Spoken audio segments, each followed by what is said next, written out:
Devil has a plan for these last days, and here are the 5 political agendas that he has, and they're already being put out in the light. When you turn on the news or scroll through social media, it's like we are living in Bible prophecy real time, which tells us that the soon return of Christ is near. And I'm going to go through these 5 political agendas that the Antichrist is going to establish once he makes his appearance on the scene on the earth. And they're all taken from Revelations chapter 5. So the first thing that the devil has already planned for these end times is, number 1, is that there is going to be a one world leader. Revelations chapter 13, verses 7 to 8. And it says, "And the beast was allowed to wage war against God's holy people and to conquer them. And he was given authority to rule over every tribe, people, language, and nation. And the people who belong to this world worship the beast. And they're the ones whose names were not written in the book of life before the world was made. And the book that belongs to the Lamb who was slaughtered."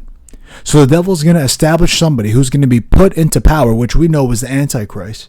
And he is going to be the one world ruler. So when you see these formations happening in government, which they already are, you can easily look through on the internet through that and see what all these countries are coming together looking to do.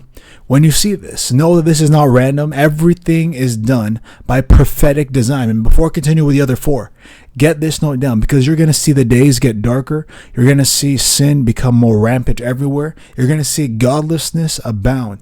And as much as you want to pray, you cannot pray away Bible prophecy. These things must and they will come to pass. So number 1 is a one world ruler. Number 2, we're going to have the formation of a one world government. Revelation chapter 13, verse 3. And it says that I saw one of the heads of the beast, which seemed wounded beyond recovery, but that fatal wound was healed. And underline this part: the whole world marveled at this miracle, and they gave their allegiance to the beast. There's going to be a one world government, as we could see the push for that already being brought into the picture. Number 3, a one world religion. Revelations 13, verses 4 and verses 13 to 14. And it says, "And they worship the dragon for giving the beast such power. And they also worship the beast. Who is great as the beast?" they exclaimed. "Who is able to fight against him?" Down to verse 13. "And he did astonishing miracles, even making fire flash down to earth from the sky while everyone was watching. And with all the miracles that he was allowed to perform on behalf of the first beast, he deceived all the people who belonged to this world. He ordered the people to make a great statue of the first beast, who was fatally wounded and then came back to life. He was then permitted to give life to the statue so that it could speak.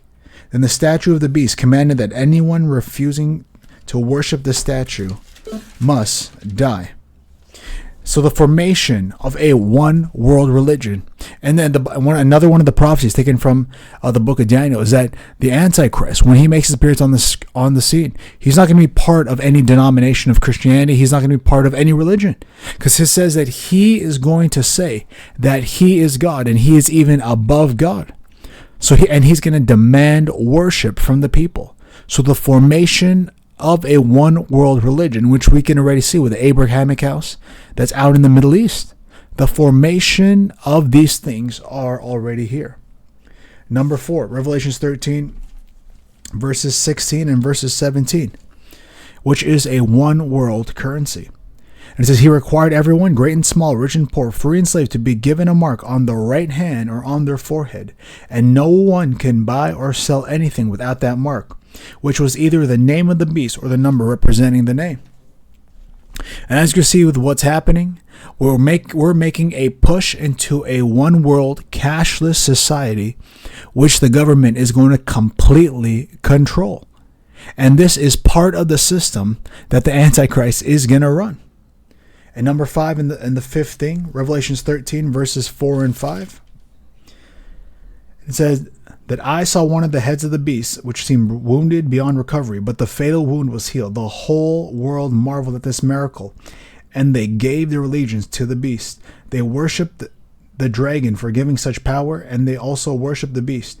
Who is as great as the beast, they exclaim. Who is able to fight against them? So as everybody pledges their allegiance to this beast, they're also going to submit their wills, and there's going to be a one world military task force. And these are the 5 political agendas that Satan has for these last days. And all of them, you can already see happening in our timeline. But I want to tell you, as much as the devil has a plan for this end times, we're not called to just sit and watch it happen. If you are part of the church of the Lord Jesus Christ, God has a plan for his end time church. And if you want to know what that is, and if you want to know more, hit that subscribe button and let's get this message out to the people to wake up their eyes and awaken their spirits. All right, I'll see you in the next video.